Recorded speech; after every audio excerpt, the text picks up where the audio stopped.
नमस्कार दोस्तों, विकास आप सभी का स्वागत करता हूं हमारे चैनल इजी टेक में।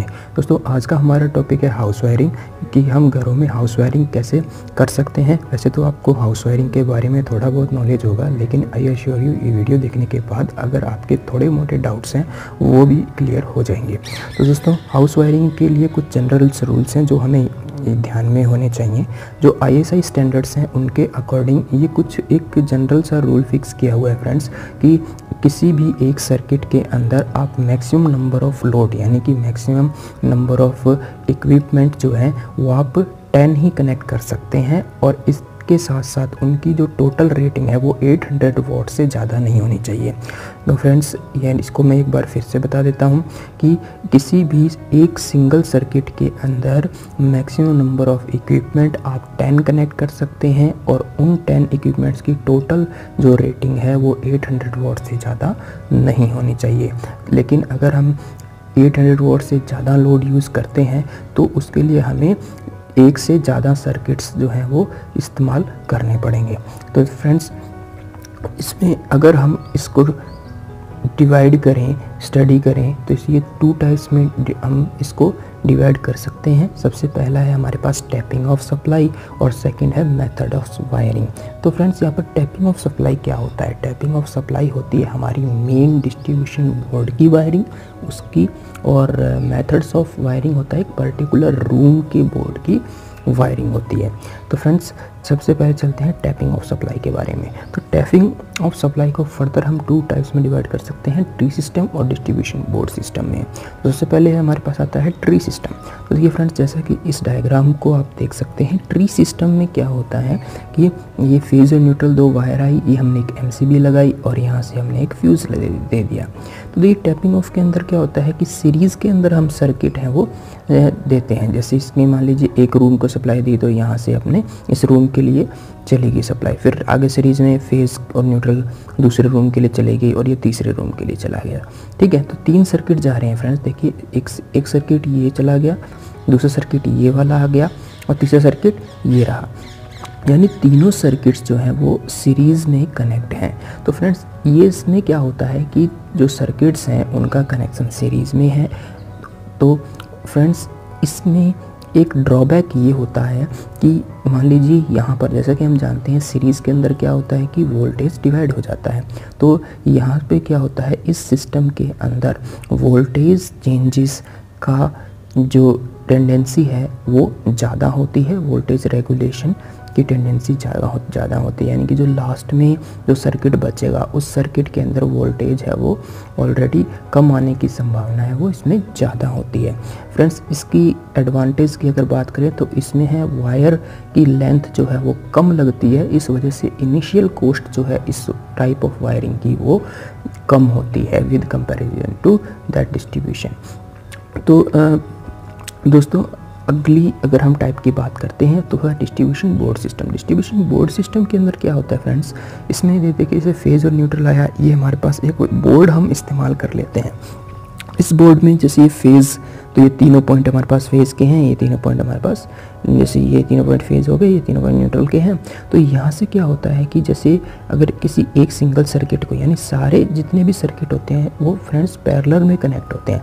जैसे कि ये हमारे पास में ये नंबर 1 के तरह से फेज़, ये रहा एक फेज़ आ गया है सर्किट को, और ये वाला एक न्यूट्रल आ गया। तो सेकंड सर्किट की बात करें तो देखिए यहाँ से एक ये फेज़ आ गया, ये न्यूट्रल आ गया, तो यानी कि ये इसके पैरेलल में हो गया। सिमिलरली ये वाला सर्किट भी है, यहाँ से ये न्यूट्रल है और यहाँ से ये फेज़ है। तो ये तीनों सर्किट आपस में पैरेलल के अंदर कनेक्ट हैं, और पैरेलल के अंदर जैसा कि हमें पता है वोल्टेज सेम रहती है, इक्वल रहती है। इस वजह से तो जो वोल्टेज को लेकर के प्रॉब्लम आ रही थी वो इस डिस्ट्रीब्यूशन बोर्ड सिस्टम के अंदर नहीं आएगी। लेकिन फ्रेंड्स इसके लिए अपने को बोर्ड चाहिए, कनेक्टर स्विचेस चाहिए, इस वजह से इसका जो इनिशियल कॉस्ट है वो थोड़ी ज़्यादा हो जाती है, और लेंथ ऑफ द वायर होता है वो अपने को इसमें ज़्यादा रिक्वायर्ड होती है। लेकिन फ्रेंड्स इसका जो आजकल के दिनों में ये डिस्ट्रीब्यूशन बोर्ड सिस्टम जो है वो ही यूज़ किया जाता है अधिकतर। तो फ्रेंड्स आगे बात करते हैं हम मेथड्स ऑफ वायरिंग की। मेथड्स ऑफ वायरिंग यानी कि एक पर्टिकुलर रूम के अंदर जो हम बोर्ड यूज़ करते हैं उसकी वायरिंग के बारे में बात करते हैं। तो वो हमारे पास दो टाइप की है, एक जॉइंट बॉक्स ऑफ टी या फिर इसको बोलते हैं टी सिस्टम और दूसरा लूप इन सिस्टम। तो सबसे पहले देखिए जॉइंट बॉक्स। जॉइंट बॉक्स में क्या होता है, सीरीज़ के अंदर हम बोर्ड के कनेक्शन करते हैं। जैसे सीरीज़ में आपने ये स्विच लगाया है, यहाँ से लैंप लगाया और यहाँ इसके सेकंड लोड इसके आगे सीरीज़ में कनेक्ट कर दिया। लेकिन इसमें भी वही सेम प्रॉब्लम रहती है सीरीज़ में वोल्टेज वाली, कि वोल्टेज जो है वो जो लास्ट में आप लोड लगाओगे उसको कम वोल्टेज मिल जाएगा। तो इसलिए लेकिन सीरीज़ सिस्टम की जो है वो एडवांटेज तो सिर्फ इनिशियल कॉस्ट को लेकर के ही है कि इनिशियल कॉस्ट जो है वो उसकी कम रहती है, क्योंकि हमको जो लेंथ ऑफ वायर है वो कम रिक्वायर्ड होती है। लेकिन फ्रेंड्स वोल्टेज के एस्पेक्ट से देखा जाए तो जॉइंट बॉक्स और टी सिस्टम है वो अच्छा नहीं होता। तो देखिए फ्रेंड्स नेक्स्ट है loop in system. Loop in system के अंदर क्या होता है कि एक लूप यानी लूप, जैसे अब फेज़ है तो यहाँ से देखिए फेज़ आया इस पॉइंट्स पे, यहाँ से फेज़ गया, नेक्स्ट के अंदर यहाँ से फेज़ उठाया आगे चला गया, ठीक है। तो अब यहाँ से न्यूट्रल आया, देखिए तो न्यूट्रल आया इस पॉइंट पे, इस पॉइंट से आ गया नेक्स्ट पर, नेक्स्ट यानी कि इसमें एक लोड का एक पॉइंट सेकंड पॉइंट से कनेक्टेड है। और यहाँ पर देखिए ये स्विच S1 इसको यहाँ से फेज़ दे दिया, तो यहाँ से इसको फेज़ दे दिया।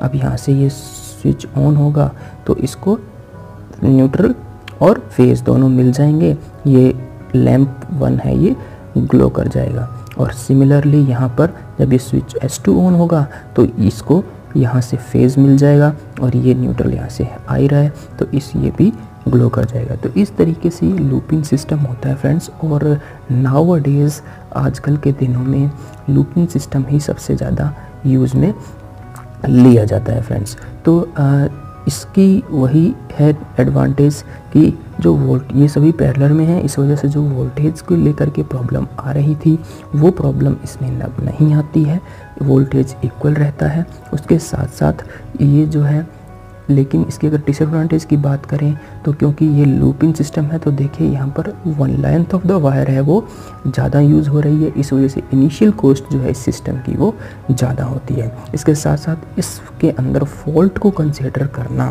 फॉल्ट का पता लगाना ईजी रह जाता है दूसरे के कंपैरिजन में।